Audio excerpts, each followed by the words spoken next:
Hello, friends. Today is Friday, March 1st, and welcome to episode 3 of My Imaginary Friends.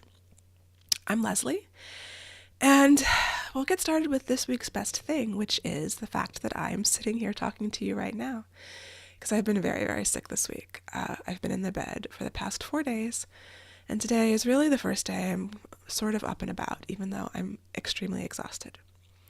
Also be aware that there are 2 currently sleeping dogs in the room who might wake up at any point in time and make lots of noise, lots of doggy noise. But yeah, back to this week's best thing. I wanted to talk about forced rest, aka when self-care kicks you in the face.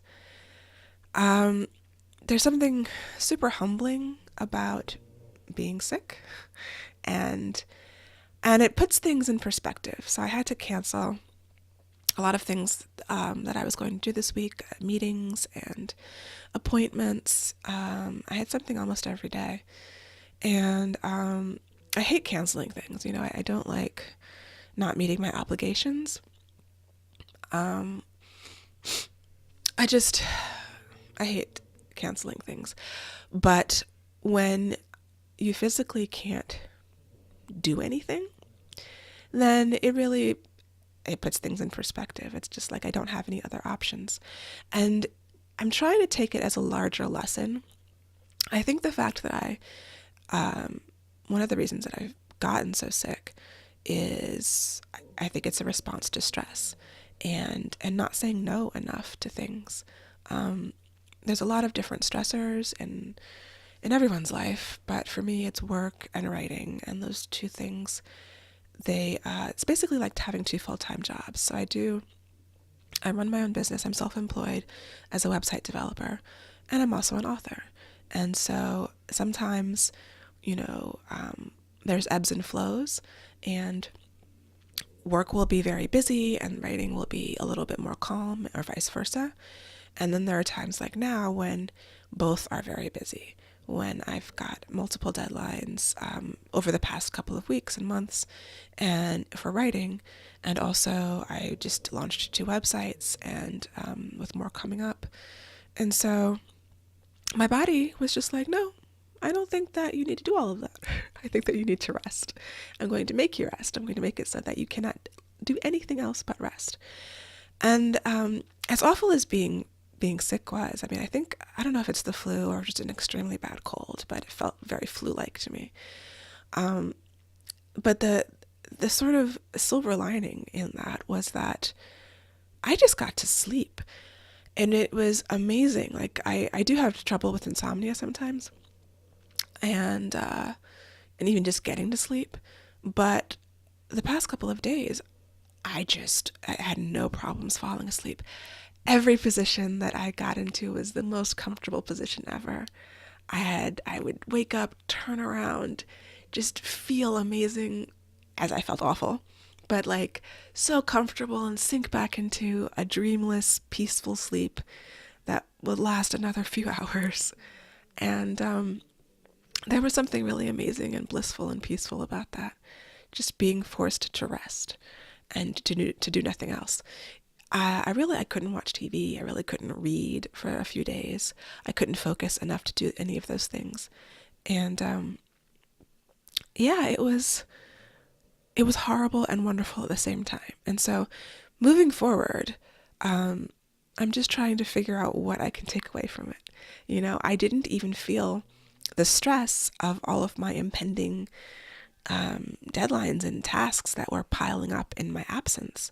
I couldn't feel anything but extreme, complete exhaustion. And so that was also like kind of wonderful. Like, whatever the normal, like when I get stressed, a lot of times I feel it in my stomach or my chest, and none of that was happening. It was just the illness and the sleep and just being in this bubble of complete nothingness where I couldn't even focus on anything else. And so yeah, I think that my body was definitely trying to tell me something, and that I needed to listen. And you can probably hear in my voice that I am still recovering, but I do feel a lot better than I have. And so taking that humbling experience of complete shutdown of everything, and what do I learn? I need to say no to more things. I need to be better about taking care of myself. And I feel like I thought that I'd been doing a decent job. I've been trying to exercise. I go to the climbing gym at least once a week, sometimes twice. I've been going to the regular gym to lift weights at least once a week. I've been doing cardio, which I hate, but I've been doing it because I'd signed up for this mud run. Now, I don't run. I am not a runner. I tried to run about 5 years ago. Some friends and I had decided we were going to do a 5K. And so I found like the Couch to 5K guide.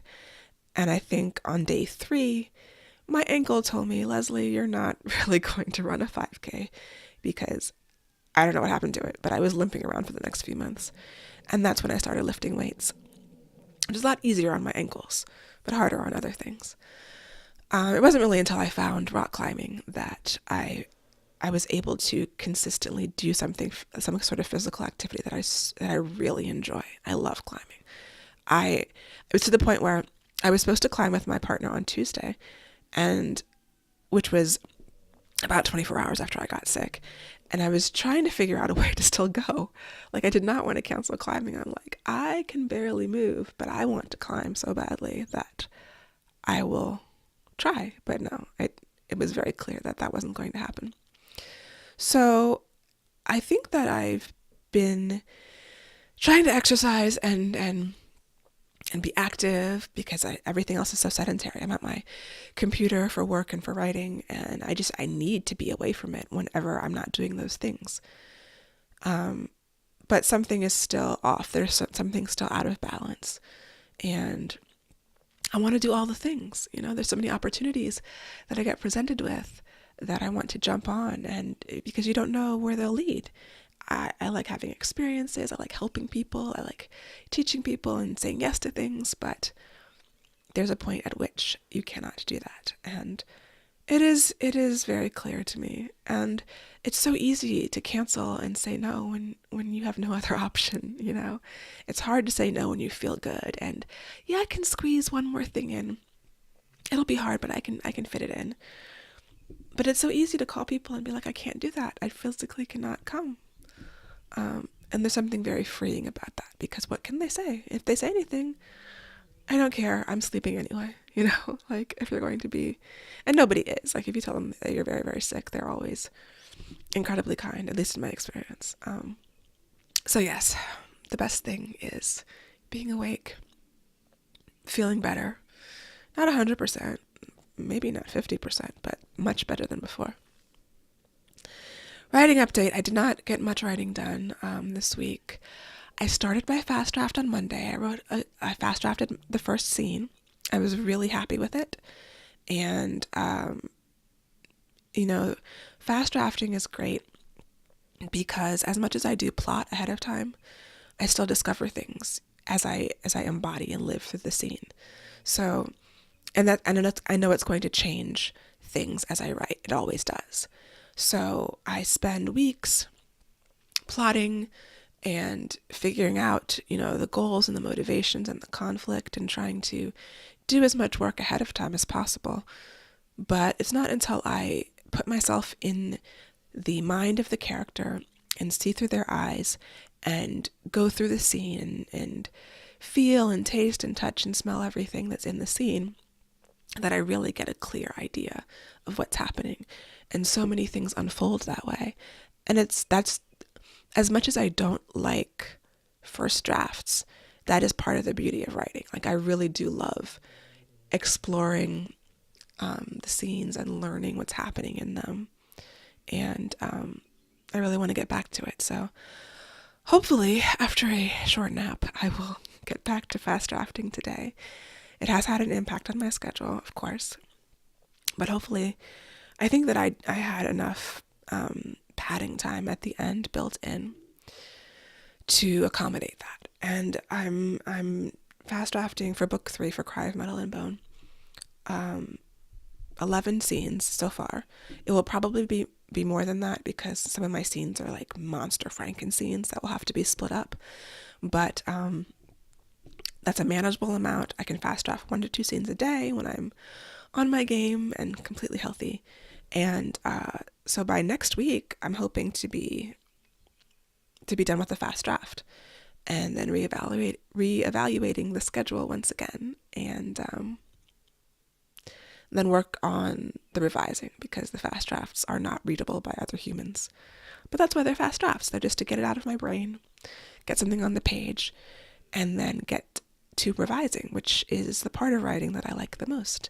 Making all of that raw material, that raw clay, forming it into something that is A, readable by other humans, and B, makes sense, and does all the things that a good story is supposed to do.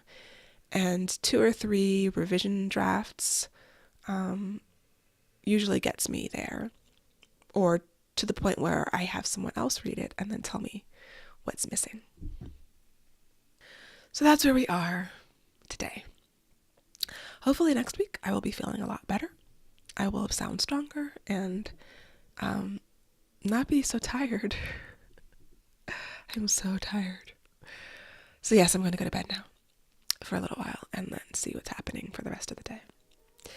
So thanks again for joining me, and happy reading. I will talk to you soon. For episode show notes and to learn more about me and my books, go to lpenelope.com.